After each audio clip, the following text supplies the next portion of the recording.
After several years of waiting and high levels of anticipation, Cyberpunk 2077 finally made its way into the hands of gamers. However, the launch for the long-awaited title hasn't exactly gone smoothly. Across the board, players are running into litany of bugs and technical issues, which are especially noticeable with the game's performance on PS4 and Xbox One. And if you have seen my last review on Cyberpunk 2077, then you have must seen that I already warned players not to play the game on the base version until you don't possess a higher level of tolerance over bugs and glitches. While CD Projekt Red, covering everything up, offered players the chance to request a refund following the game's shaky launch, it appears that some gamers are having difficulties or being straight out refused with the refunds processed by Sony and Microsoft. And following the yesterday 18th of November, Sony officially discontinued Cyberpunk 2077 from the PlayStation Store until any further notice. Still, after such a decision from Sony, PlayStation gamers are still having much problem refunding their digital copy of the game because of the strict rules provided by Sony, which includes that if the game is started or tend to be played, then it won't be accepted, which is quite fair from Sony's side. But it would also turn to be very harsh for the gamers, as no one really knew that a AAA title like Cyberpunk would turn to be such a mess.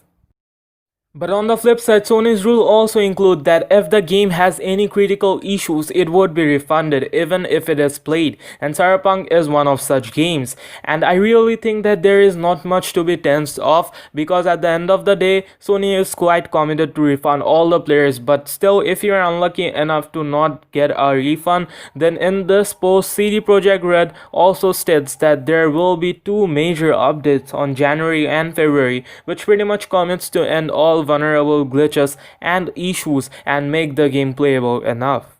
And maybe if the game is sold after those two major updates, Cyberpunk 2077 may appear on the PlayStation Store again, because the discontinuation from Sony is not permanent, but only until there is any improvement in the game. And also, players who don't want refunds for their Cyberpunk both hard and soft copy can continue to play the game and also receive updates regularly.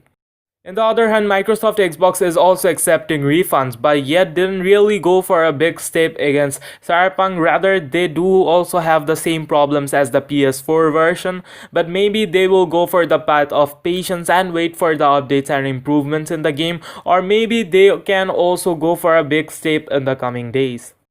Yet PC versions are absolutely going fine, rather still having some glitches here and there, but there isn't really any major problems that cannot be tolerated, and these PC versions are also way better in visuals than the older console versions, and I can now get the point why CD Projekt Red sent review copies only for PCs and not for base consoles. But actually, all the stuff around Cyberpunk throughout December weren't really expected after nearly 8 years of development, and also many delays at the last minute. And for the gamers who have PS5 or Xbox Series X, I really advise them to buy the actual new version at release after a month and not play the PS4 or Xbox One version and wait for the upscaling, just because the PS5 or Xbox Series X version can really contain much more detailed tweaks. And also, why not wait for a month or so than having a bitter and unpleasant experience. So I hope you liked the video, and if you did, then share it with your fellow gamers. Comment me down below your thoughts and experience about the game, and if you are new here, then a subscription will help me a lot, and if you enjoyed it, then hit the like button, and until then, keep gaming and peace.